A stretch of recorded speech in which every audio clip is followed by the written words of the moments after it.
자, 우리가 첫 번째 본 부분은 이제 예언이 어떻게 성취됐는가. 그래서 1장과 52장을 봤고요. 방금 전에는 유다를 심판하시겠다라는 그 부분을 봤습니다. 사실 이거 대꾸가 이제 열방의 심판 부분인데 열방의 심판 부분 좀 뒤에 하고요. 왜 유다를 심판하게 됐는가 그 원인을 좀 먼저 살피고 원인을 먼저 보고 그리고서 그 후에 이제 열방 심판도 보도록 하겠습니다. 자, 첫 번째 원인은 거짓 선지자들의 있습니다. 자, 26장부터 29장을 보겠는데요. 심판의 원인은 어디에 있는가? 바로 종교 지도자들이 바로 하나님의 그 종들이 그 맡겨진 역할, 그 직임 가운데 있지 못했기에 하나님과의 소통이 끊어진 거죠. 그리고 오히려 다른 길로 인도했던 것입니다. 자, 그런 부분에 대해서 지금 이제 볼 부분인데요. 자, 26장은 예레미야가 하나님의 말씀을 선포한 그 선포에 따른 고난의 그러한 그 반응이었습니다. 고난을 받은 거 얘기고요. 자, 27장은 상징적인, 그래서 상징적인 행동으로 줄과 멍에를 가지고 다시 한번 예언합니다. 자, 이 예언에 대해서 이제 두 가지의 그런 얘기가 이어지고 있는데 28장은 거짓 선지자 예언과 예레미야 예언이 또 다시 한번 이렇게 대결하는 부분을 보게 됩니다. 이 줄과 멍의 이 상징적인 행동하고 연관이 돼 있어요. 그걸 듣고 이제 거짓 선지자가 또 예언하면서 예레미야하고 격돌하게 되죠. 자, 29장은 편지로 격돌하게 되는 겁니다. 자, 이렇게 전체적인 그 얘기를 좀 상황을 살펴보고 본문을 보도록 하겠습니다. 자, 26장은 설교가 성전 설교입니다. 성전 설교의 이번은 돌이키라는 거예요. 하나님 마음은 계속 돌이키라라는 것이죠. 3절에 돌이키면 내가 심판을 중지하겠다. 근데 4절과 6절에 돌이키지 아니하면 내가 성전을 파괴하고 성을 멸망시키겠다. 아까도 말씀드렸지만 성전은 유대인들에게 아킬레스 근과 같은 겁니다. 성전을 건드렸죠. 유대인들의 가장 아픈 곳을 건드렸기에 그들은 당장 거기에 대해 반응합니다. 그게 고소였습니다. 8절부터 15절이 바로 그 내용입니다. 8절 내용 보면 제사장들과 선지자들과 모든 백성이 그를 붙잡고 이르되 내가 반드시 죽어야이라. 너 쉽게 얘기하면 너 죽을 놈이다. 이렇게 얘기하는 겁니다. 왜 그랬어요? 9절에 너 이 성전을 실로와 같이가 되겠고, 실로와 같이 된다는 건 너무너무 잘하는 거죠, 유대 백성들은. 그리고 이 성이 황폐되겠다고. 이 성이 어떤 성인데, 그러면서 백성들이 달려들어서 이제 고발을 한 게 됩니다. 여러분, 이 고발할 때 재판관이 누구였냐면 바로 고관들이었습니다. 10절에 보면 유다의 고관들이 이 말을 듣고 왕궁에서 여호와의 성전으로 올라가 여호와의 성전 서대문 입구에 앉으니. 여러분, 문에 앉은 자가 지도자죠. 그리고 문에 앉은 자가 재판관입니다. 그래서 바로 거기 앉아서 유다 고관이 재판합니다. 이 재판에서의 검사는 누굴까요? 그러니까 누가 고소를 할까요? 11절입니다. 검사는 바로 검사중 제사장과 서기관 선지자들입니다. 이들이 고관들과 백성에게 말하되 하면서 고발하는 거죠. 고소하는 거예요. 이 사람은 죽는 것이 합당하다. 너희에게 이르 들은 것 같이 이 성에 대해서 예언했다. 변호사가 누굴까요? 변호사는 따로 없어요. 자기 변호를 합니다. 12절부터 예레미야가 자기 스스로 변호하는 거예요. 예레미야의 변호는 뭘까요? 내가 내 말로 한 게 아니다. 하나님이 나를 보냈고, 그리고 하나님이 말씀하셨기에 그 하나님의 말을 전한 것뿐이다. 이거는 공시사항이 아니다. 이거는 경고다. 이렇게 말한 거예요. 이건 안내사항이 아니라는 거예요. 이건 경고다, 경고. 그리고 이렇게 이제 16절에서 이제 판결이 시작됩니다. 16절이 제가 이거 재판 상황으로 이렇게 표현을 한 것 뿐이에요. 자, 이렇게 16절에 보면 고관과 모든 백성이 제사장과 선지자들에게 이르되 이 사람은 우리 하나님 여호와의 이름으로 우리에게 말했으니 죽일 만한 죄가 없다. 자, 판결이 뭐로 났어요? 무죄로 난 겁니다. 그러면서 이제 18절부터 24절은 판례를 얘기하는 거예요. 두 가지 판례를 얘기합니다. 첫 번째 판례는 히스기야 시대 때 미가 선지자에 대한 판례고요. 두 번째 판례는 여호야김 시대 때 우리아에 대한 판례였습니다.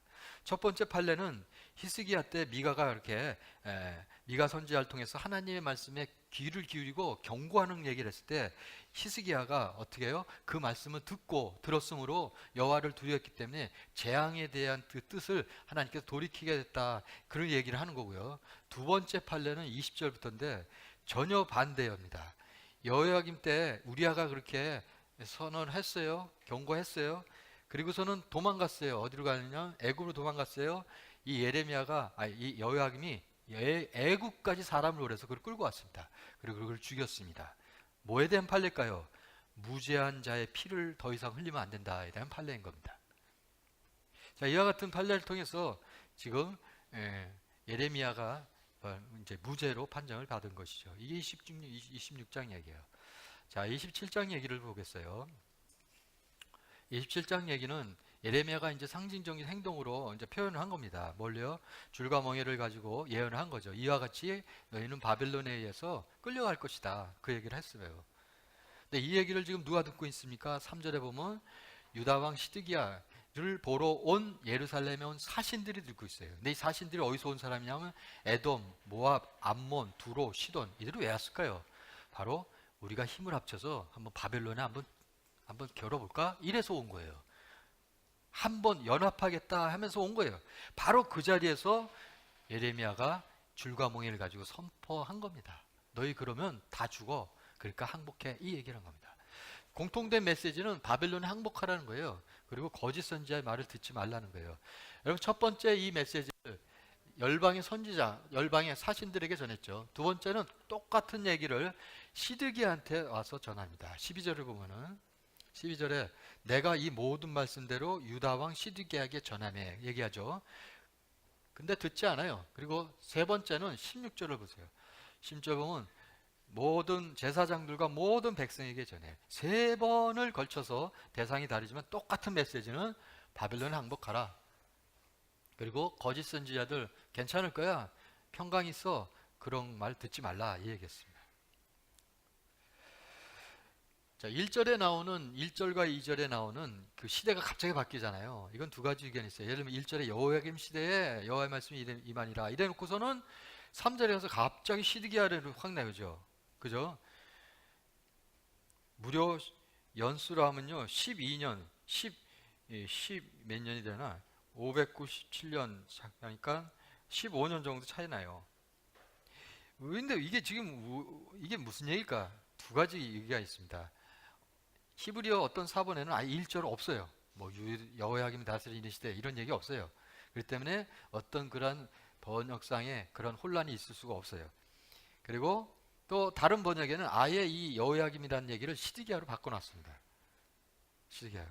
자, 그래서 이런 것이 첫 번째 그 견해고요. 두 번째 의견은 첫 번째는 여호야김이라고 하는 건 그때 하나님께서 이렇게 예언하라고 줄과 멍에를 가지고 예언하라고 말씀이 임한 거예요.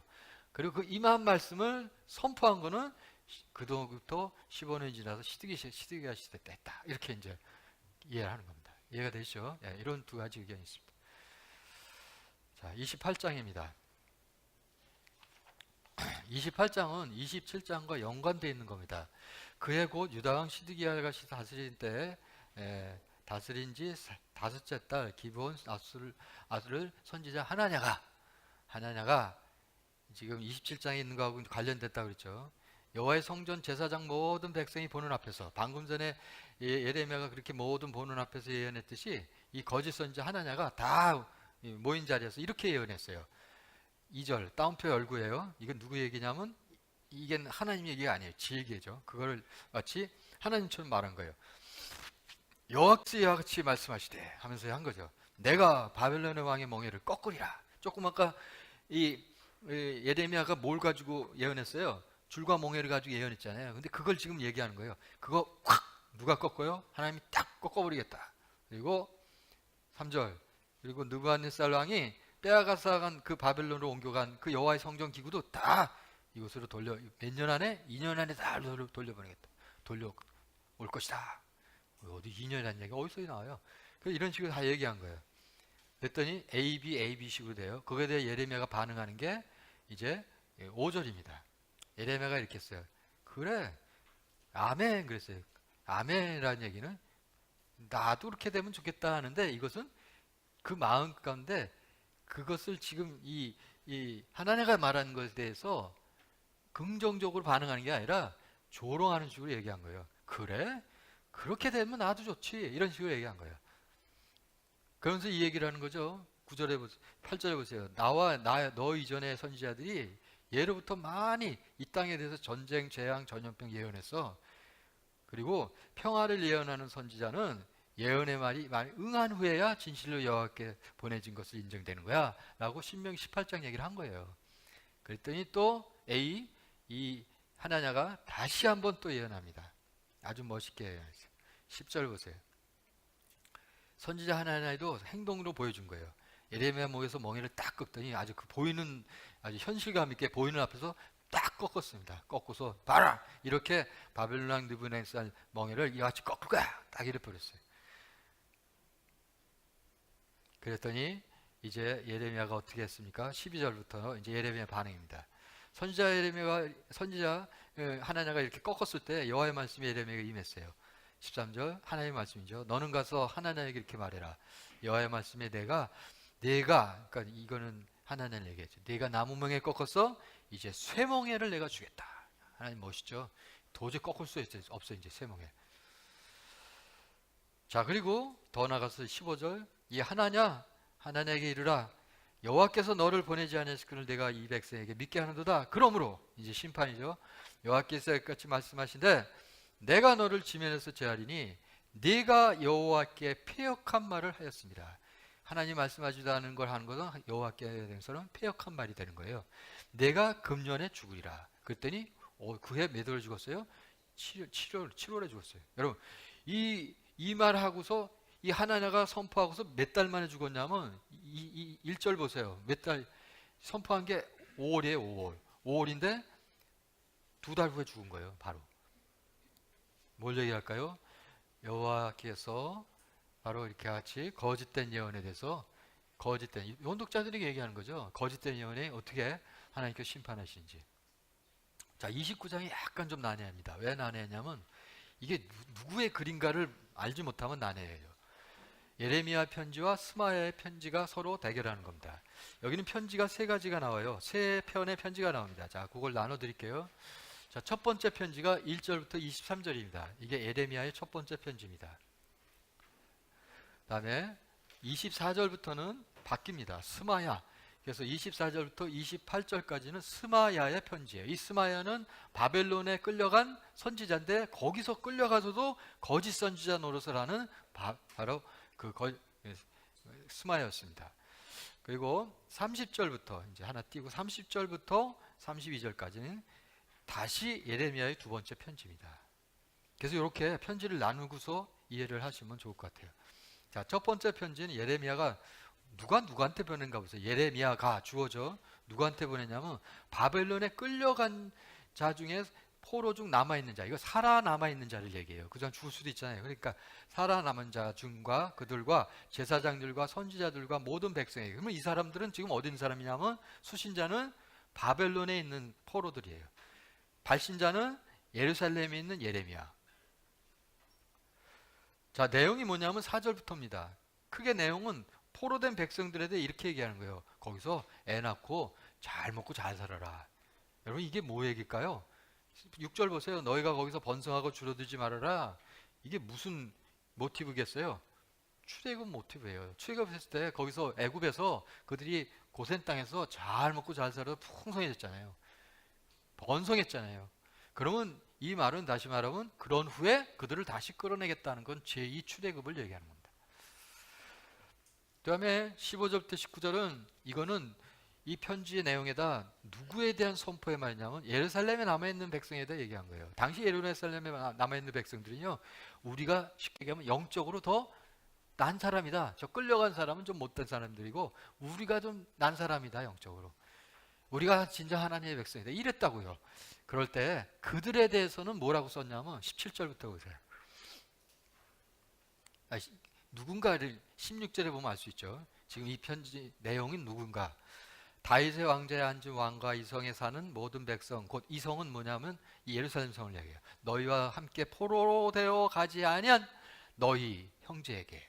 그러니까 이 편지를 받는 너희 수신자는 바벨론인데 이 지금 내용 누구에 대해서 말하고 싶으냐면 너희 형제, 바로 예루살렘에 남아있는 이 형제에 대해서 여호와께서 이렇게 말씀하신다 이 얘기예요. 이해가 되세요? 그러면서 17절에 이들은 어떻게 될 것인가?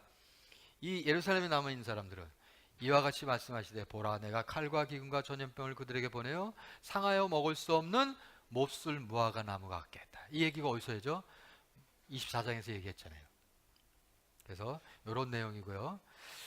다음에 하나는 20절부터예요. 20절부터는 누구에 대한 내용이냐면 지금 똑같은 편지예요. 그 편지 안에 내용을 지금 제가 세분해서 말씀드린 거예요. 바벨론에 보낸 편지에 이런 내용이 있다는 거예요.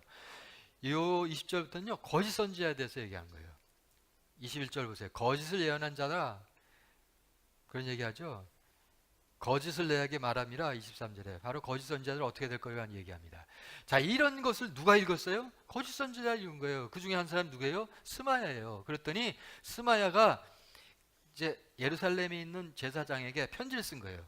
25절에 보면 그러잖아요. 내 이름으로, 이게 스마야가 얘기하는 거예요. 내 이름으로 예루살렘에 있는 모든 백성과 제사장 바세의 아들 스바냐와 모든 제사장에게 글을 보내 이르기를 따옴표 열고, 이거 따옴표 열고 26절부터는 스마야의 편지예요. 누구의 편지라고요? 바벨론에 있는 거짓 선지자 스마야의 편지예요. 뭐라고 편지했을까요?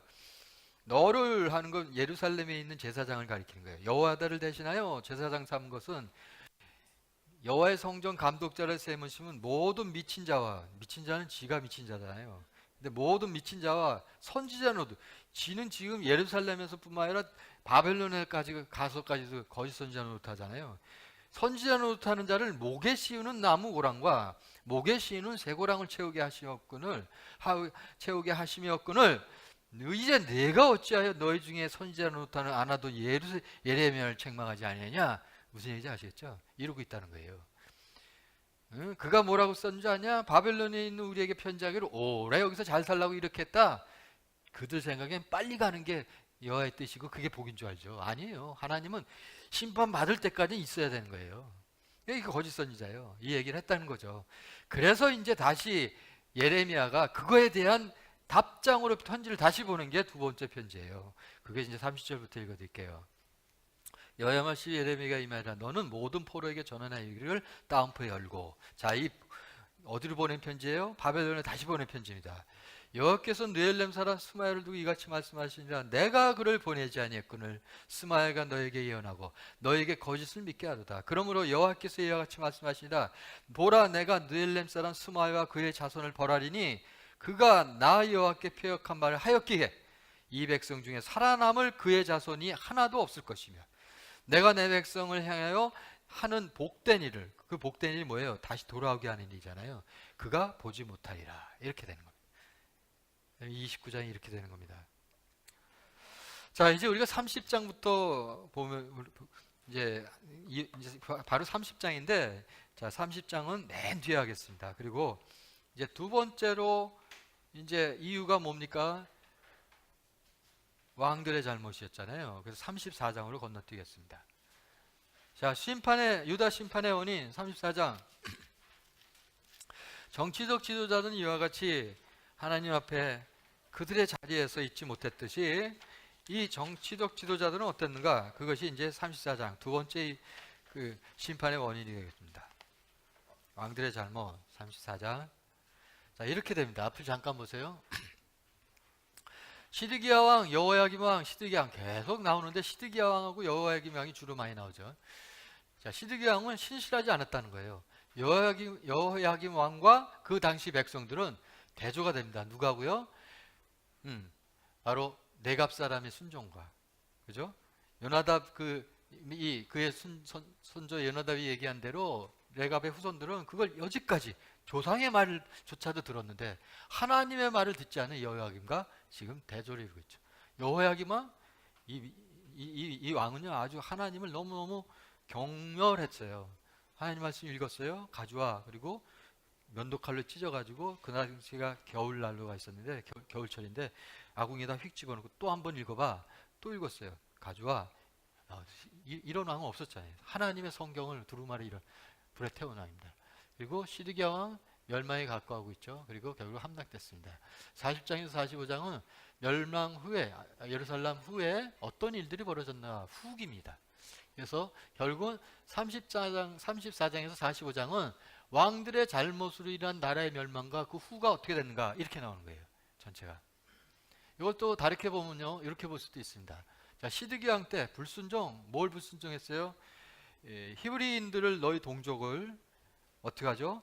이 14절 보세요. 너희 형제 히브리 사람이 내게 팔려왔거든. 종으로 팔려와요. 왜? 먹을 것이 없으니까 빚을 졌어요. 근데 빚을 못 갚았어요. 그럼 땅을 팔았어요. 근데 땅 팔다가 보니까 더 이상 팔 게 없어요. 땅을 다 팔았어요. 이제 뭐밖에 없어요? 몸밖에 없어요. 그래서 몸을 팔게 된 거예요. 그래서 종으로 팔려왔어요. 그렇게 되든 7년이 되면 그걸 놓아주라는 거예요. 6년 동안 너를 섬겼으니 7년은 자유롭게 하라. 이게 신명기에 있는 법이에요. 그런데 그들이 어떻게 했습니까? 그들이 그렇게 한다고 했다가 어떻게 해요? 계약을 불이행했습니다. 그래서 다시 잡아넣었어요. 다시. 여기 16절 보세요. 너희가 돌이켜 내 이름을 더럽히고 각기 놓아 그들의 마음대로 자유롭게 놓았던 노비를, 그렇게 해서 이제 그 계약대로 하겠다, 그리고 그 말씀대로 하겠다고 놓아줬다가는요, 다시 너희에게 복종시켜 너희 노비로 삼았더라.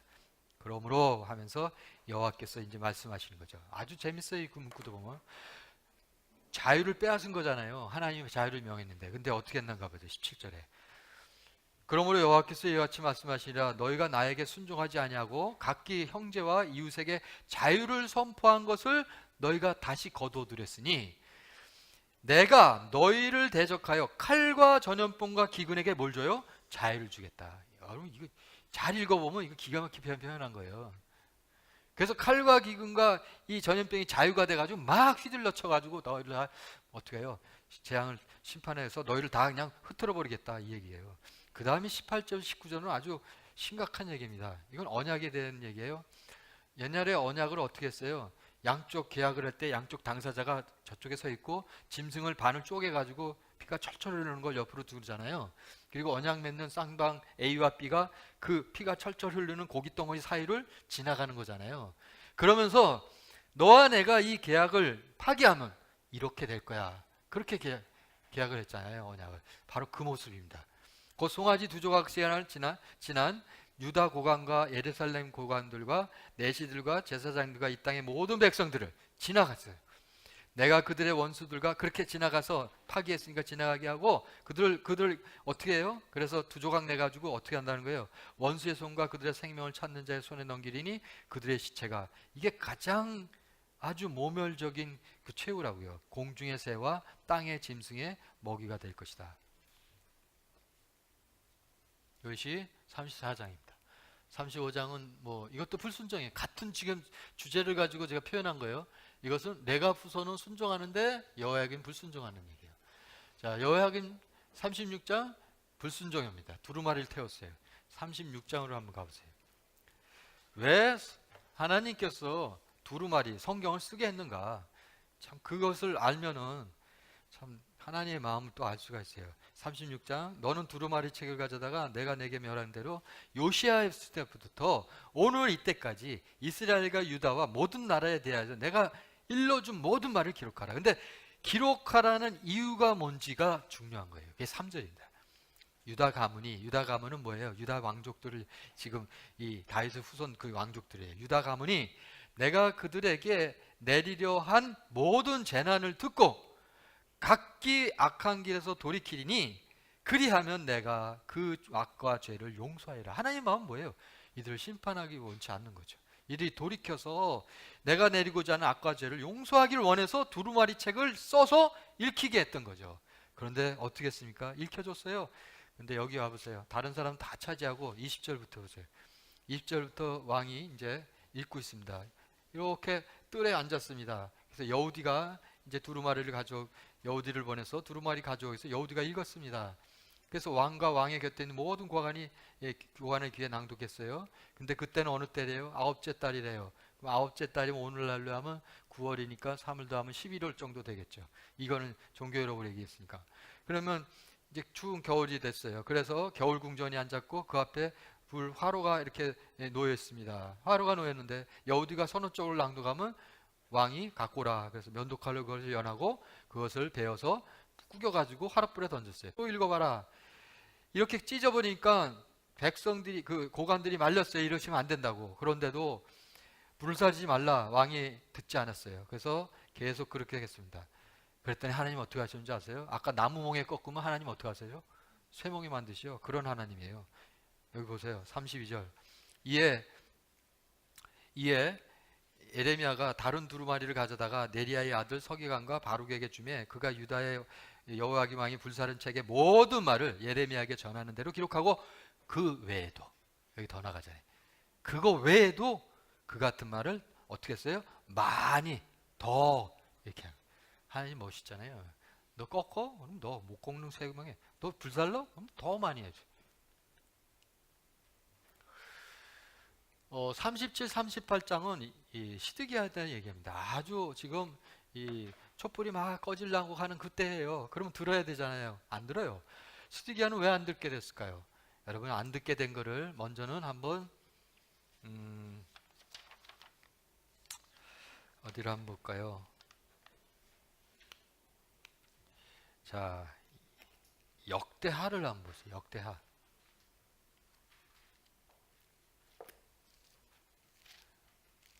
우리는 당시에 그들의 마음과 그들이 어땠는가를 성경을 통해서 볼 수 있습니다. 역대하 36장 11절부터가 시드기야 시대의 얘기입니다. 자, 몇 구절만 이렇게 읽어드릴게요. 12절. 그의 하나님 여호와 보시기에, 이거는 역사가의 평가입니다. 역사서를 읽을 때는 그 역사서에 마치 신문에 보면은 논설문에 보면 논설하잖아요. 그런 식으로 평론을 내려요. 그럼 12절은 바로 평론이에요.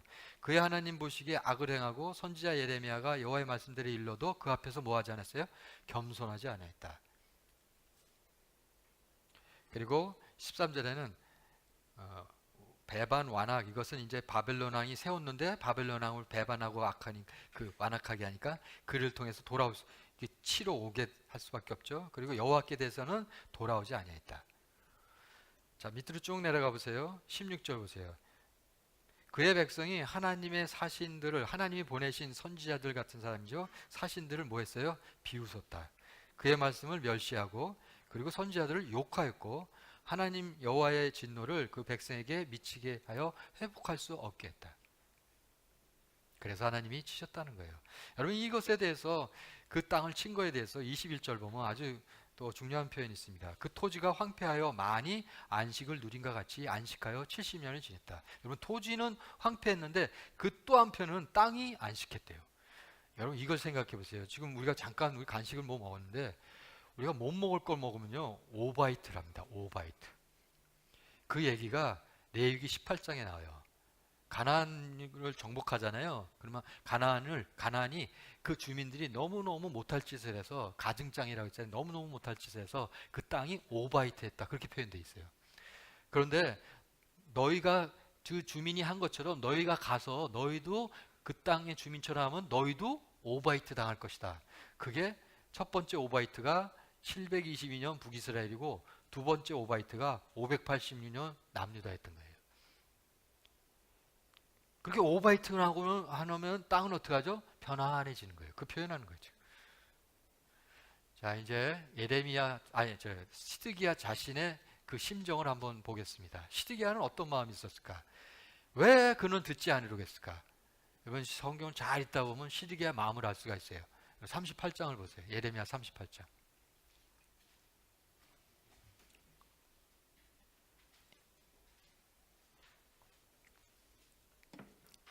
예레미야 38장 18절 거기 잠깐 읽어드릴게요. 18절은 예레미야가 예언한 그 주된 얘기예요. 내가 만일 나가서, 이게 지금 시드기야한테 단독 1대1 회담하는 거예요.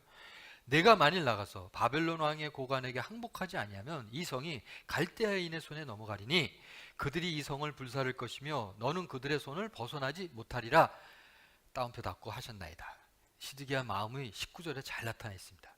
시드기야 왕이 예레미야에게 이르되 나는 갈대아인에게 항복한 유다인을 두려워하여. 여러분, 지금 시드기야가 뭘 두려워했어요? 하나님을 두려워하는 게 아니라 갈대아인에게 항복한 유다인, 바벨론에 끌려간 자기 유민을 두려워했어요. 왜 두려워한 줄 아세요? 내가 포로돼서 끌려가면 그들이 나를 뭐라고요? 조롱할까 하노라. 조롱받을까? 왜? 제가 아까 말씀드렸잖아요. 거기서 발견된 토판에는 시드기야는 왕으로 인정을 안 했어요. 왕으로서 정체성이 없는 거예요. 그러니까 그가 포로를 끌려가면, 그래 너 봐, 너도 왕인 거 아니냐, 너는 저기 바벨론이 세운 헛서버이잖아, 우리의 진정왕은 여호야긴 왕이야, 이런 조롱당하는 거죠. 여러분, 여기서 하나 우리 역사적 관점에서 하나 볼 수 있는 인물이 있어요. 그러니까 사람을 두려워하면 하나님을 두려워할 줄 몰라요. 근데 지도자가 특별히 하나님을 두려워하지 못하면 누굴 두려워하냐면 사람을 두려워하게 되는 거죠. 아주 대표적인 모습이에요. 여러분, 사무엘상하를 보면 그런 인물이 하나 있어요. 누굽니까? 사울입니다. 사울은 하나님을 두려워한 게 아니라 백성을 두려워했어요. 그러니까 아멜렉 족속을 멸하라 그러는데, 헤렘은 진멸하라는 거예요. 헤렘이란 뜻은 진멸하는데 남녀노소 짐승까지 다 죽이라는 거예요. 그리고 우리 생각하기에는 야, 하나님 참 잔인하시다. 여러분, 헤렘의 뜻은 그런 뜻이 아니에요. 죽여서 그 뜻은, 헤렘은 제물로 하나님께 바치다, 이런 뜻이에요. 그 모든 게 하나님께 바쳐진 거예요. 그럼 헤레마라고 그랬는데 아멜렉이 왕을 사귀고요, 아각 왕을 살렸어요. 그리고 좋은 소, 그리고 좋은 양 남겨놨어요. 사무엘이 물었어요. 왜 남겨놨냐? 이 소리가 어디서냐 했더니 이게 너무 좋아서 하나님께 제물을 드렸대. 나중에 실토하죠. 내가 이것을 남긴 것은 백성이 두려워서 남겨놨습니다. 여러분, 사울이 백성을 두려워한 자예요. 그러니까 하나님의 소리를 듣지 못하는 거죠. 여러분, 시드기야 마지막 순간에 하나님의 소리를 듣지 못하는 것은 백성을 두려웠기 때문이에요. 사람을 두려웠기 때문에. 그 결과가 이제 39장에 나오는 거죠. 그래서 결국은 망했다, 그 얘기입니다. 그리고 39장에서 얘기하는 것은 망한 때에도 하나님은 구원을 베푸셨다. 누구? 순종한 자에게. 누구에게? 예레미야가. 또 누구에게? 예레미야가 구렁텅이에 빠졌을 때 그를 건져내준 구스 사람 엘레멜레. 하나님은 분명하세요. 하나님은 뭐대로 행하셨어요? 규정대로 행하셨어요. 저는 은행에서 20년간 일했어요. 본점에서 주로, 지점에서 3년 빼고는 17년간을 은행에서 그 본점에서 일했습니다. 제가 2002년까지 일했는데 마지막 나왔을 때 대한민국 소리치던 때 2000년부터 제가 인터넷 뱅킹을 개발했어요. 뭐 그렇게 해서 이상하게 보지 마세요. 제가 혼자 한 게 아니라요, 여러 팀이 같이 했어요. 인터넷 뱅킹 요즘에 엄청 쓰죠. 2000년 그때 인터넷 뱅킹 개발했어요. 그전에는 텔레폰 뱅킹, 텔레뱅킹 이거 개발했어요. 뭔 얘기 하려고 했죠? 그런데 예? 규정. 예. 그런데 제가 본점에 있을 때 지점에서 제일 무서워하는 게 규정입니다. 본점은 규정을 만들고 규정대로 지점이 행할 수 있도록 돕고 섬기고, 우리 말로 하면 섬기는 거예요. 그리고 지도하는 겁니다. 근데 지점이 그렇게 행하지 않잖아요. 그래서 어긴잖아요. 그러면 뭐 처음엔 제가 이제 계장이라고 그러는데, 계장 때 대리하고 얘기해요. 차장하고 얘기해요. 그러다가 지점장하고 얘기해요. 지점장하고도 제일 무서워하는 얘기는 전화 딱 받고, 지점장님 제 규정대로 하겠습니다. 그럼 끝나요. 그 지점장이요, 저 멀리서 그때는 운전사가 있었거든요. 그래가지고 서류를 갖고 직접 와서 의자 옆에다 끌고 여기 앉아요. 여러분, 그게 규정이에요. 하나님이 지금 규정대로 하신 거예요. 너 규정 어겼어? 그럼 나도 규정대로 할 거야. 여러분, 성경에 여기 찾아보면 그게 나와, 그 얘기가. 지금 그렇게 하신 게 바로 39장의 얘기라는 거예요. 그리고 그 이후에 이제 40장부터 45장이 그런 이후에 벌어진 그 유다 그 민족의 그 유민들의 모습인데, 참 그 모습도 가관이에요. 자, 여기 보시면은 이제 그다랴라는 그런 그 사람을 세웠습니다. 여러분 14절을 한번 보세요. 39장 14절. 이 전쟁통에, 포로를 끌려가는 통에 예레미야가 풀려나잖아요. 근데 예레미야를 누구한테 보냈어요? 3대 족보가 나옵니다. 14절에 보면 사반의 손자 아이감의 아들 그다랴의 손에 넘겨. 그다랴가 바벨론에 의해서 총독으로 세워준 사람이에요. 유다 총독으로. 그럼 이 혼란 상황에 있는 이 유다를 지금 이제 그다랴, 너가 이제 책임지고 미스바, 예루살렘이 완전히 황폐됐으니까 미스바에서 너가 잘 통치해라, 이렇게 세운 사람이에요. 자, 그다랴의 족보를 보면 아이감은 예레미야가 재판 때 막 죽이려고 할 때, 사람들이 죽이려고 할 때 그를 건져준 사람이에요. 살려준 사람이에요. 그 다음에 위에 사반은 또 누군가? 사반은 누구예요? hilkiya와 함께 요시야 시대 때 종교개혁을 함께 일으켜서 종교개혁을 함께 참여했던 자예요. 이 3대가 하나님의 귀한 일을 했던 겁니다. 근데 이 그다다가 살해당해요. 누구한테요? 이스마엘에게. 여기 보면은 41장을 봐보세요. 41장 보면은 일곱째 딸, 이 이스마엘은 왕의 종친이에요. 왕의 족보를 가지고 있는 사람이에요. 왕가의 사람이에요. 엘리사마의 손자요, 느다냐의 아들로서 왕의 장관인 이스마엘이 10사람과 함께 이렇게 해서 미스바에 와서 떡을 먹는 채 하다가 2절 보세요. 그다냐의 아들 이스마엘과 그와 함께 있던 10사람이 일어나 바벨론 왕의 그 땅을 위임했다는 얘기가 총독을 세웠다는 거예요. 사반의 손자 아이감의 아들 족보를 쫙 얘기하죠. 그다냐를 칼로 쳐 죽이고, 그리고 그 백성의 유민들을 어떻게 지가 끌고 막 갔어요. 이 소식을 들판에 있었던 지휘관들이 듣게 됩니다. 사실 옆에서 이미 얘기했어요. 여기 13절에 보세요.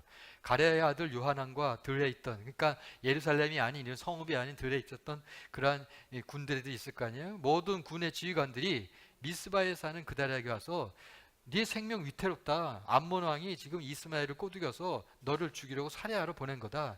근데 그 말을 듣지 않았죠. 그래서 지금 결국은 이 살해당한 거잖아요.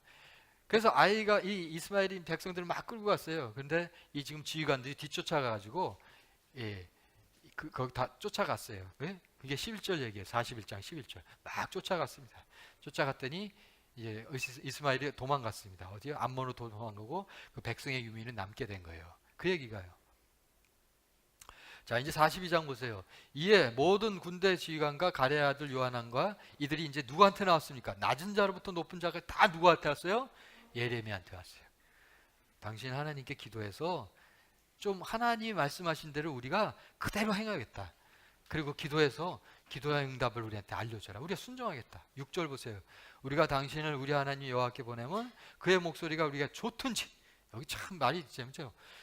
좋든지 좋지 않든지 막론하고 순종하려 함이라. 여러분 기억하세요. 그들이 말한 거를. 우리가 우리 하나님 여호와의 목소리를 순종하면 우리에게 복이 있어요. 다 알아요. 복이 있다는 거. 순종하면 복이 있다는 거. 그래 놓고서 10일이 지났습니다. 하나님의 말씀이 예레미야에게 임했어요. 그래서 말을 했어요. 뭐를 했냐면 10절부터입니다. 너희가 이 땅에 눌러 앉으면, 여기서 너희는 지금 애굽으로 아직 예루살렘 유민들이죠. 유다 유민들이에요. 너희가 이 땅에, 그러니까 이 땅은 지금 하나님 약속한 이 땅, 바로 가나안 땅, 이 땅에 물로 산다 하면 조건적이죠. 내가 너희를 세우고 헐지 아니하며 너희를 심고 뽑지 않으면 1장에 있는 얘기예요. 그죠? 1장에서 보셨죠? 세우지 아니하리니 이는 내가 너희에게 내린 재난에 대해서 뜻을 돌이키겠대요. 이제 더 이상 하지 않고 이제 뜻을 돌이키겠대요. 그러나 13절로 와보세요. 만일 너희가 너희 하나님 여호와의 말씀을 복종하지 아니하고 해서 쭉 내려가서 14절에 애굽 땅으로 들어가 살리라 하면 이건 잘못된 거다. 그리고 15절도 마지막에 고집하면, 애굽에 들어가서 살기로 고집하면 내가 두려워하는 칼을 애굽에 보내겠다. 보셨죠? 네, 이렇게. 그런데 이 얘기를 이제 했어요. 43장에서 얘기를 했더니 뭐라고 그랬어요? 43장 2절에 호세 가레 아들 요나단과 이들이 말하기를, 이 오만한 자, 표현이 달라지죠. 서술어가 달라지면 이게 뭔가 얘기하고 있는 거예요. 모든 오만한 자가 예레미야에게 말하기를 너 지금 거짓말하는구나, 이래 버린 거예요. 거짓말하는데 예레미야 보고, 하나님께서 너희 보고 그렇게 애굽에서 살려고 그리 가지 말라고 너를 보내고 그런 거 아니야. 자기가 다 판단해요. 그리고 4절에 그래서 이에 가레 아들 요하난과 모든 지휘관과 모든 백성이 유다 땅에 살라는 여호와의 목소리를 순종하지 아니하고, 여러분 이것이 계속 39장까지 나오는 얘기잖아요. 순종하지 아니하고. 나라가 망했는데도요, 심판의 그 의미를 모르는 거예요. 그리고 어떻게 했습니까? 6절에 보면 모든 유민뿐만 아니라 예레미야와 네리야 아들 바둑도 끌고 가서 어디에 이르렀습니까? 다베네스에 이르렀던 거죠. 그러면서 이렇게 평가하죠. 그들이 여호와의 목소리를 순종하지 아니함이라. 그래서 다시 다베네스에서 예레미야에게 임한 말씀이 이제 그 뒤에 있는 말씀이에요. 잘 아시겠죠? 그래서 이제 어디예요? 그 땅 어떻게 하겠다는 게요. 그 우산 다 쓸모없는 우산이 될 거야 라는 게 이제 그 밑에 상징적인 행동으로 보여준 거죠. 이거예요. 자, 이렇게 해서 45장까지 끝내는데 45장을 한번 보세요. 45장 보면요, 이러한 그 심판에 떨어지는 얘기에서도 구원받는 자가 있어요. 누굽니까? 바룩입니다. 그러니까 지금 그렇게 구원받는 것에 대한 약속이나 구원받은 자가 예레미야, 또 에벤멜렉, 그 다음에 여기 바룩. 다 어떤 사람이에요? 순종한 사람들이죠. 5절 보겠습니다. 내가 너를 위하여 큰 일을 찾느냐? 그것을 찾지 말라. 보라, 내가 모든 육체에 재난을 내리라. 그러나 재난을 내리는 거 어디예요? 이 유다 땅에. 그리고 이 도망간 자들에게 다. 그런데 재난을 내리자. 그러나 내가 가는 모든 곳에서는 내가 너에게 내 생명을 노략물 주듯 하리라. 이 노략물이라는 표현은 전리품이거든요. 전쟁에서 이기면 이렇게 전쟁에서 거둬가는 거예요. 근데 너는 이 전쟁터 같은 곳에서 뭘 거둬요? 내 생명을 이렇게 거둬간다. 그러니까 구원받는다는 얘기죠. 자, 이렇게 해서 우리가 34장까지 보고요. 이어서 46장부터 열방에 대한 예언을 간단히 얘기하겠습니다. 자, 열방에 대한 심판은 어떻게 하는지 안다고요? 이방 나라에 대하여 말씀하신 선포라 하고 있잖아요. 열방에 대한 심판은 다시 말하면 이스라엘에 대한 소망이 되는 거죠. 자, 여기서 46장은 애굽에 대한 예언이고 47장은 블레셋에 대해서, 48장은 모압에 대해서, 49장은 암몬, 에돔, 다메섹, 게달, 하솔, 엘람, 그리고 50장, 51장이 바벨론에 대해서입니다. 여러분, 이 나라는 어떤 나라일까요? 어떤 나라들이 여기 소개됐을까요? 다 주위에 있는 나라죠. 물론 어떤 나라들이에요? 어떤 나라는 하나님의 도구로 쓰인 나라고, 또 다른 나라, 어떤 이런 나라들은, 이 나라들은 유다에 나쁜 영향을 끼친 거예요. 나쁜 길로 가도록. 그리고 어떤 나라는 조롱하고, 유다가 침략당하고 그럴 때 옆에서 박수치던 자, 그 나라가 어느 나라예요? 손뼉 치고 박수치고 야 신난다 그런 나라가 누구예요? 에돔입니다. 오바댜서를 보면 확실히 나오죠. 형제잖아요 사실은. 근데 형제가 아파하는데 여기서 박수치고요, 그 끌려가는 모습 보고 신난다고 그러던 거예요. 그래서 하나님 심판하신다는 거예요. 자, 이것은 뭐에 대해서 말하는 걸까요? 주권을 얘기하는 겁니다. 여호와의 주권을.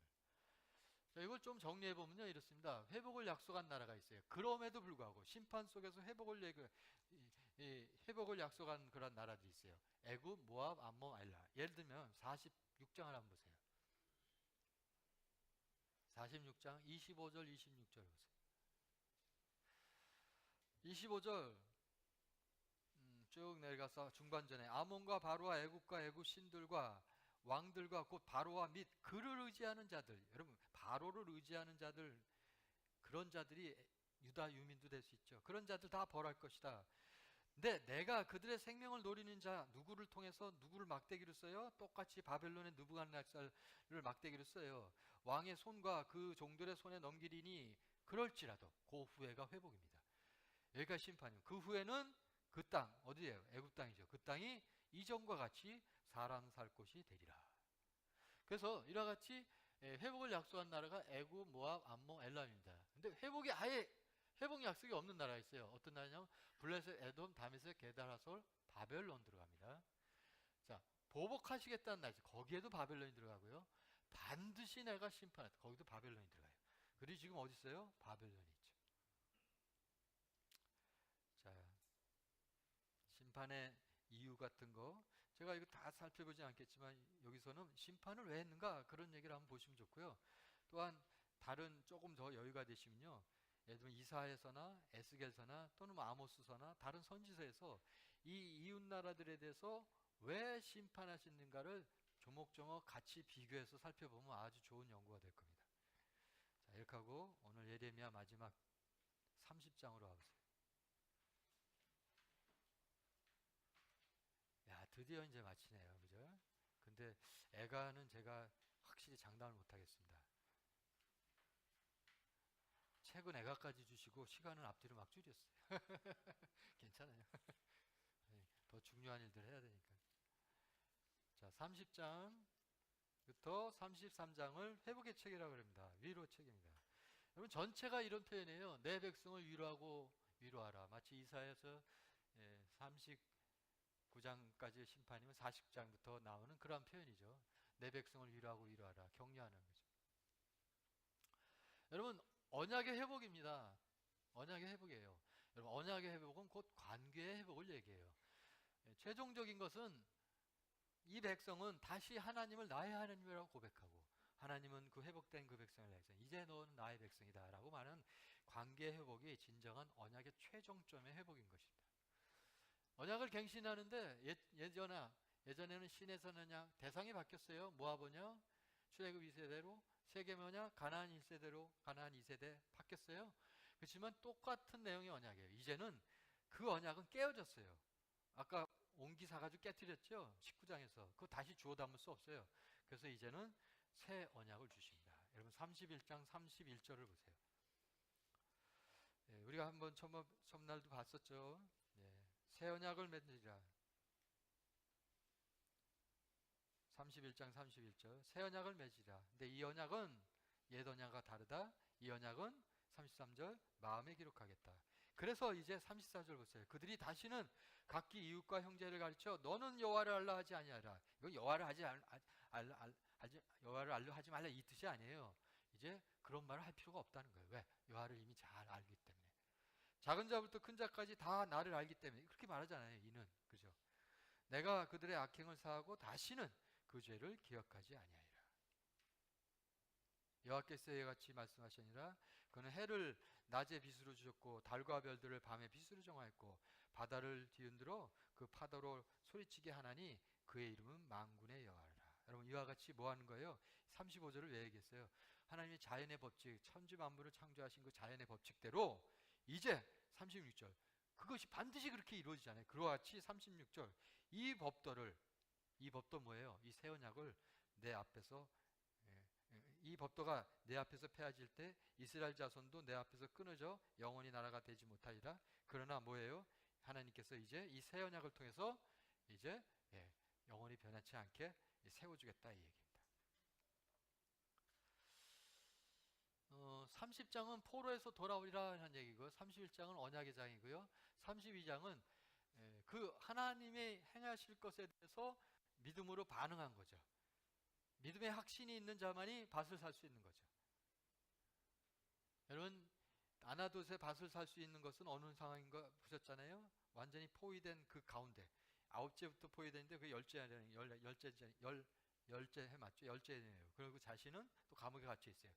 아무런 소망을 볼 수 없는 그런 상황 가운데서 여러분 믿음은 뭐죠? 계산하는 게 아닙니다. 계산하는 자는 밭을 살 수가 없어요. 아니 이게 금방하고 내도 뭐 나갈지도 못하는데 믿음은 뭐라고요? 극복하는 겁니다. 상황을 극복하는 게 믿음입니다.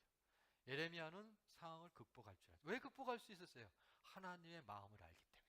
하나님의 진정한 마음은 지금 심판은 중간 단계예요. 과정이에요. 더 먼 거리에 뭐가 있어요?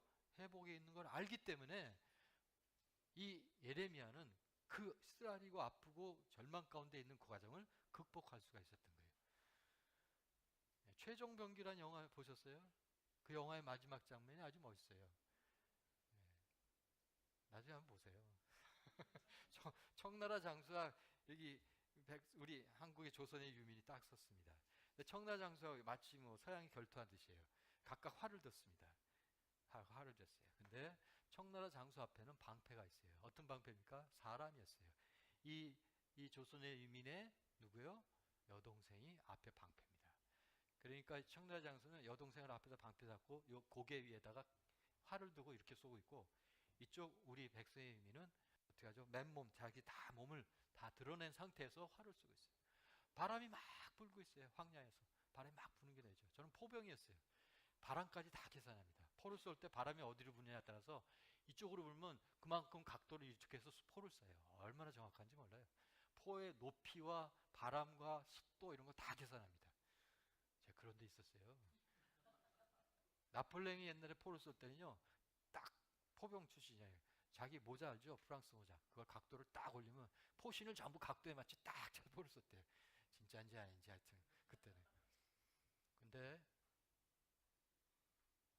바람을 열심히 계산해요. 청나라 장수. 근데 이 장수는 여기 백성은 유민은 그걸 극복합니다. 활을 쐈어요. 활을 쏘는데 그 활이 정확하게 이 요 사이로 해서 자기 동생 몸을 치고 몸을 안 맞고 정확하게 여기 맞춰버려요. 그리고 자기도 맞아요. 자기도 죽지만 이쪽 장수도 죽고 누구는 살려요? 여동생이 살리죠. 그러면서 그 대사가 나와요. 바람은 계산하는 게 아니라 극복하는 거다. 여러분 멋있지 않아요? 저는 그게 믿음이라고 생각해요. 여러분 예레미야가 이 밭을 살 수 있는 건요 계산하지 않았어요. 열심히 계산하잖아요. 이렇게 하면 어떻게 할까 저렇게 하면 어떻게 할까. 여러분 계산하는 자가 아니에요. 믿는 자는 극복하는 자라. 그걸 지금 아나도의 밭을 산 자에서 말하고 있습니다. 33장하고 혹시 시간 되면은 이제 저기 그래도 애가 잠깐이라도 보겠어요. 여러분 33장 보겠습니다.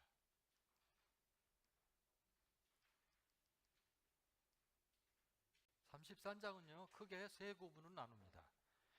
1장에서 9장은 1절에서 9절은 약속에 대한 보증입니다.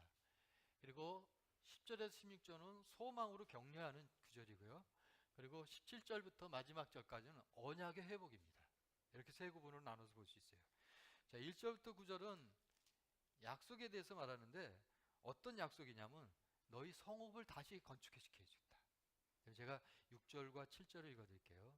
그러나 보라 내가 이 성읍을 치료하며 고쳐 낫게 하고 평안과 진실이 이 성읍 얘기하잖아요. 예루살렘 성읍이에요. 치료하고 고쳐 낫게 하고 평안과 진실이 풍성함을 그들에게 나타낼 것이며 그 다음에 두 번째 약속이 바로 포로에서 돌아오겠다는 거예요. 7절 내가 유다의 포로와 이스라엘 포로를 돌아오게 하여 그들을 처음과 같이 세울 것이며 예레미야에서는 세운다는 의미가 굉장히 중요해요. 예레미야 뜻이 세운다는 것처럼. 왜? 무너졌기 때문에 세운다 이 얘기합니다. 그래서 지금 첫 번째 이 단락에서는 약속에 대한 보증, 뭐에 대한 약속이에요? 성읍을 다시 회복할 것이다. 약속. 포로에서 돌아올 것이다.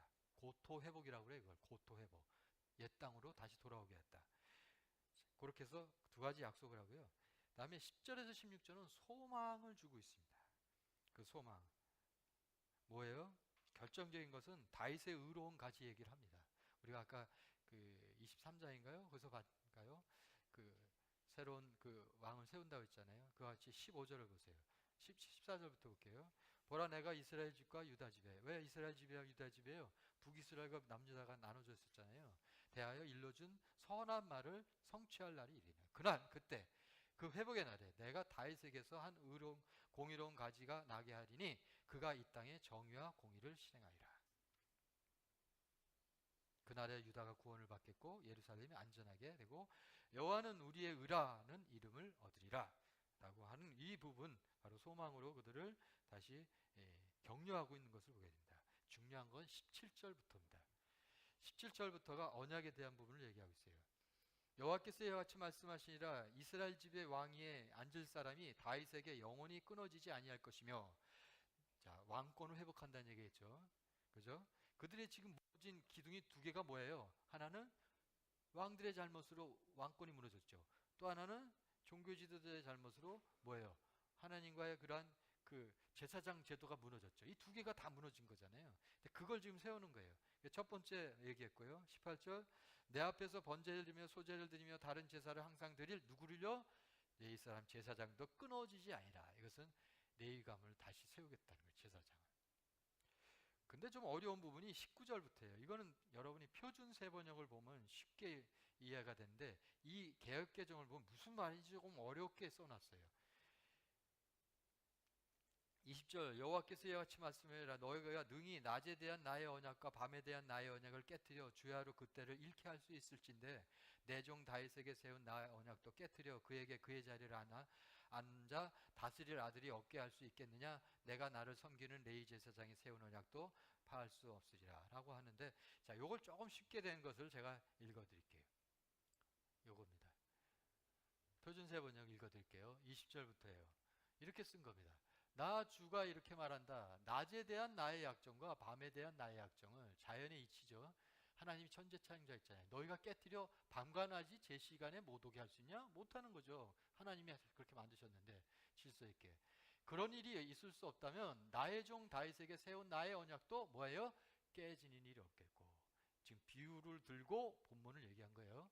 자, 다윗에게도 그의 왕좌에 앉아서 다스릴 자손이 끊어지는 일도 없겠고, 천지가 변동이 없는 그 질서가 있다면 이것도 그렇게 되지 않겠다. 나를 섬기는 레위지파의 제사장들에게 세운 나의 언약도 깨진 일이 없겠다. 분명하게 얘기하고 있죠. 자, 하늘의 별을 봐라. 셀 수 없이 많은 하늘의 별처럼 측량 없이 많은 바다의 모래처럼 내가 나의 종 다윗의 자손과 나를 섬기는 레위 사람들을 불어나게 하겠다. 이겁니다. 23절 또 한 부분을 얘기합니다. 주께서 예레미야가 다음과 같이 말씀하셨다. 너는 이 백성이 주께서는 자신이 택한 두 족속을 버리셨다고. 사람들이 그렇게 말한다는 거죠. 여기서 두 족속은 북이스라엘과 남유다 그걸 말하는 거예요. 자, 하나님의 백성인데 저 다 버리지 않았냐, 하나님이 스스로 그 얘기를 하는 거죠. 그렇게 말하는데 그렇게 버리셨다고 말하는 걸 듣지 못하느냐. 그래서 사람들이 내 백성을 멸시하고 다시는 나라를 이루지 못할 것이라고 그렇게 여기고 있다. 그러나 나 주야가 말하노라. 나의 주야의 약정이, 바로 앞에 얘기한 똑같이 다시 또 그 얘기한 거예요. 주야의 약정이 흔들 수 없고 하늘과 땅의 법칙이 무너질 수 없는 것과 마찬가지로 야곱의 자손과 나의 종 다윗 자손도 내가 절대로 버리지 않을 것이며, 아브라함과 이삭과 야곱의 자손을 다스릴 통치자들을 다윗의 자손들 가운데서 세우는 나의 일도 그치지 않을 것이다. 이제는 참으로 내가 이 백성을 불쌍히 여겨 그들 가운데서 포로된 사람들 가운데서 돌아오게 하겠다. 이게 예레미야의 마지막 절이라고요, 사실은. 그래서 자 보세요. 이걸 제가 풀어드릴게요. 결국은 여기에서 말한 언약은 세 가지 언약을 얘기해요. 다윗 언약을 얘기합니다. 다윗 왕권을 회복하겠다. 그리고 레위인과 맺은 바로 제사장직 언약, 민수기에 나와요. 제사장 언약을 다시 회복하겠다. 그리고 창세기에 나온 아브라함과 맺은 언약 뭐예요? 내가 너 택했다 그거잖아요.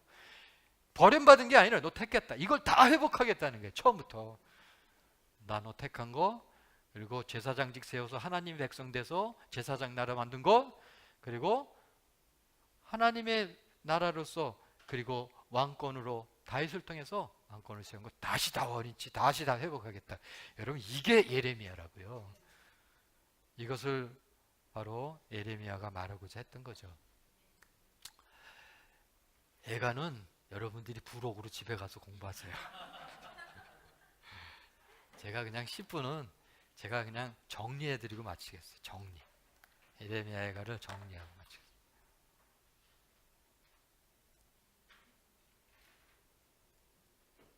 자,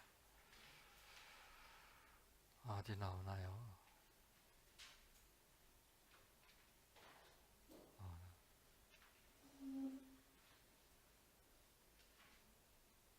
여기는 안 나온다. 요거 좀 도와주실래요, 간사님? 여기로 나오게? F5를 누르면 되나? 아닌데.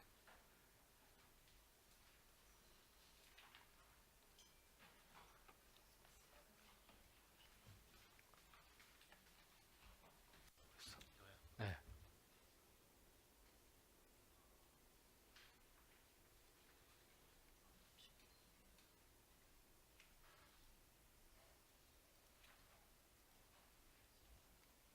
아, 고맙습니다.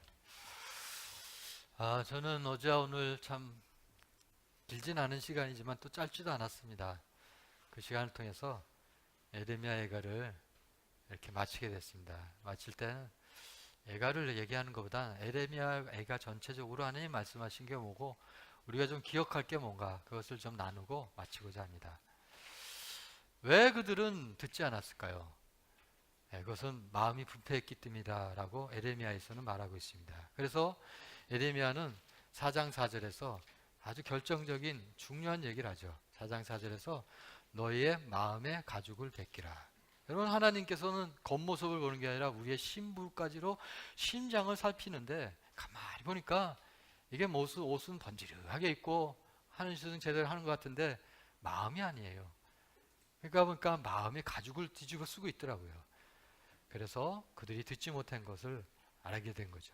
4장 4절에 이렇게 얘기합니다. 유다인과 예루살렘 주민아, 너희는 스스로 할례를 행하는데 너희의 마음의 가죽을 벗기고 나 여호와께 속하라. 그러지 아니하면 너희 악행으로 말미암아 나의 분노가 불같이 일어나 사르리니 그것을 더 이상 끌 자가 없겠다라고 말합니다. 왜요? 그들이 생수의 근원을 버렸기 때문에 그렇죠. 왜? 결국은 생수의 근원이 여호와를 버렸어요. 왜 여호와를 버렸습니까? 그들이 마음이 부패했기 때문에. 모든 지킬 만한 것보다 너희 중에 더욱 지킬 것은 마음이라. 왜? 생명의 근원이 마음에서 남이로. 그러니까 마음을 잃어버리니까 생명이 끊어진 거예요. 살아있으나 죽은 것 같은 거죠. 그래서 예레미야에게 말씀하시죠. 내가 이제 여호와인 줄 아는 마음을 주겠다 그래요. 여러분 24장 7절에 보세요. 하나님이 주시겠다는 것은요. 그들이 잃어버렸던 마음을 주시겠대요. 24장 7절에 한번 보세요. 내가 여호와인 줄 아는 마음을 그들에게 주어서 그들이 전심으로 내게 돌아오게 하리니 그들은 내 백성이 되겠고 나는 그들의 하나님이 되리라. 그들에게 돌려줄 것은 마음을 주시겠대요. 그리고 그 새 언약을 그 마음에 새기겠대요. 그럴 때 하나님과의 인격적인 관계가 회복되어지고 그 관계가 회복되어진 것은 바로 이렇게 표현되는 거죠. 나는 그들의 하나님, 그들은 내 백성이 될 것이다. 마음이 여호와로부터 떠난 자들의 모습이 바로 거짓 선지자들, 왕들의 모습이었습니다. 그리고 사람들은 하나님으로부터 여호와로부터 떠났죠. 그래서 사람이 듣기 좋은 말을 예언해요. 그리고 이 예언은 근데 자기 마음대로 예언한 것이었어요. 거짓 선지자, 복술과 술사, 요술사들의 말을 듣지 말라고 그랬죠. 신명기에서도 말씀하셨어요. 자, 예언하는 자 예언을 들었던 그 백성이 함께 멸망할 거래요. 들었던 자까지도. 그것이 바로 그 결과가 바로 예레미야의 그 결과고, 그것에 대해서 슬퍼 노래한 게 애가입니다. 애가는 슬프다 하고 시작되는 그 애가 슬프다는 히브리어로는 에이카입니다. 에이카는 잘 보세요. 우리가 옛날에 장례에 나가면요, 장례 앞에 그 지기, 땅물 보는 지기가 있어요. 그럼 그가 먼저 지팡이를 들고요, 에고하고 뒤에 곡하는 사람이 따라갑니다. 그 에고가 에이카예요. 그러면 에가의 시작은 에고로 시작하는 장송으로 시작됩니다. 그럼 그 결과에 대해서 하나님께 그 마음을, 그리고 백성들에게 왜 우리가 이렇게 됐는가 하는 그 마음을 노래로 불러준 게 애가인 거죠. 그러면 1장부터 52장의 에레미야를 장송곡으로 부른 게 애가라는 거예요. 자, 애가는 그래서 심판의 성취입니다. 에레미야가 심판한 경고가 성취된 게 바로 애가였던 것이죠. 예루살렘 성과 성전의 멸망을 받습니다. 뭐라고 그랬어요? 예레미야에서요? 실로같이 되리라 말했죠. 실로같이 된 거예요. 흰놈의 골짜기 같이 될 것이다. 근데 흰놈의 골짜기 이제 흰놈이라고 부를 것이 아니라 죽임의 골짜기라고 했다. 그렇게 된 거예요. 칼과 기근과 전염병을 보내리라. 여러분, 애가를 읽다 보면 그 모습이 아주 적나라하게 표현이 되어 있습니다.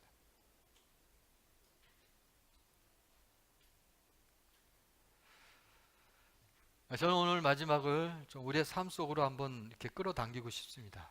여러분, 아까 축복 얘기를 했습니다. 누구나 복 받기를 원하죠.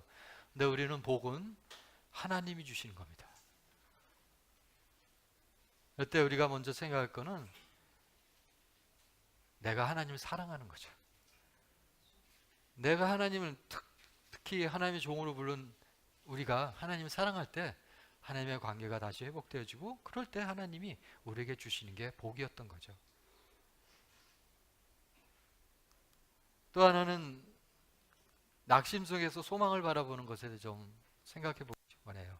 에레미야가 바로 여호와 주의 인자는 끝이 없고 한 그 성품을 하나님께 노래로 올려드렸던 찬양은 사실은 고초와 재난 가운데 있었던, 낙심 가운데 있었던, 낙심할 수밖에 없었던 그 상황 가운데 있었죠. 근데 뭐라고 그랬어요? 바람이 불지만 바람을 계산하는 자가 아니라 바람 너머를 극복하는 자. 그 바람 뒤에 뭐가 있어요? 하나님의 회복이 있다는 거죠. 바로 하나님의 성품. 그의 인자하심과 국률하심은 무궁하대요. 그리고 그의 성실하심은 크시대요. 그러면 시각적인 것과 그리고 뭐예요? 그 시간적인 것과 시각적인 걸로 다 표현한 거예요. 시공간으로 다 표현한 겁니다. 그래서 지금 내가 지금 그런 상황에 우리가 있다면 한번 그것을 극복해 볼 필요가 있어요. 아마 그것에 대해서 우리가 한번 우리의 삶 속에서 좀 적용해봤으면 좋겠어요. 또 하나는 바로 이것입니다. 오늘날 우리가 특별히 주의 종으로 부르심 받았던 것은 선지자인 거죠. 오늘날 이 땅에서. 에레미야처럼 당시 세상 사람들을 인정하지 않았어요. 그렇지만 여호와께서 인정하는 바로 그 선지자가 참된 선지자죠. 남들은 나에 대해서, 나의 사역에 대해서, 나의 삶에 대해서 인정하지 않는다 할지라도 하나님 그분만이 나를 인정한다면 그게 올바른 사역이죠. 그게 하나님 기뻐하시는 사역이죠. 에레미야는 생전에서 사람들에게는 실패한 선지자였습니다. 그렇지만 진정 그 말씀이 성취된 이후에는 누가 실패한 자인가를 명확하게 말하고 있죠. 여러분, 우리는 그런 삶이 되기를 원해요. 그래서 오늘 이 선지자를, 오늘 또 선지자를 또 마지막으로 마치게 됐는데, 예레미야서를 통해서 다시 한번 행간에 숨쉬는 하나님의 숨결, 그것은 우리를 향하신 바로 이와 같은 것이요.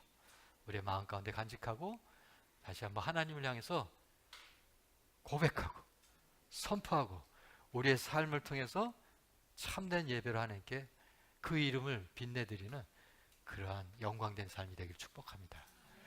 기도하고 마치겠습니다. 날마다 우리의 삶 가운데 다가오셔서 말씀하신 하나님, 이 한 주간 동안 그렇게 우리의 가까이서 말씀하시고 또 저희를 세워주시고 회복시켜 주셔서 감사합니다. 다시 우리의 마음을 하나님께로 향하게 하시고 우리의 길을 하나님의 음성께 귀 기울일 수 있도록 저희의 마음을 다시 하나님 도전받게 하시고 또 열어주시고 깨닫게 하시니 감사합니다. 하나님, 이 마음을 가지고 주께서 부르신 현장으로 가겠습니다. 아니, 그곳에서 하나님의 나라, 하나님의 왕국을 세우겠습니다. 하나님, 이제 우리가 들어야 될 것들 듣게 하시고 또 그곳에서 무엇보다도 하나님이 그 사랑으로, 하나님이 주신 그 사랑으로 섬기게 하여 주옵소서. 그것이 우리에게 진정한 능력이고 힘인 줄 믿습니다. 그래서 하나님의 그 힘이, 하나님의 사랑이 작동하는, 역동하는 그러한 우리 모두의 선교 현장, 사역의 현장 다 되게 하여 주옵소서. 특별히 그 사역을 함께 섬기는 하나님 당신의 여종들을 기억하여 주시옵소서. 하나님, 남편을 섬기고 교회를 섬기는 우리 사모님들 특별히 기억하여 주시고 저들의 심령을 하나님, 날마다 저들이 부르짖는 그 마음들, 또 말 못하는 그 마음들을 하나님 들어 응답하여 주시고 위로하여 주시옵소서. 세상이 줄 수 없는 위로로 저들을 감싸주시고 하나님이 주실 수 있는 그 하늘의 평강으로 충만 채워 주시옵소서. 아버지, 그래서 가정마다 화목한 가정이 되게 하시고 다시 여호와께서 부르신 것에 대해서 감사함으로 아버지 하나님께 나아갈 수 있고 세상을 향해서 선포할 수 있는 우리 모두가 되게 하여 주시옵소서. 그렇게 행하실 주님을 찬양하고 예수님의 이름으로 기도합니다. 아멘.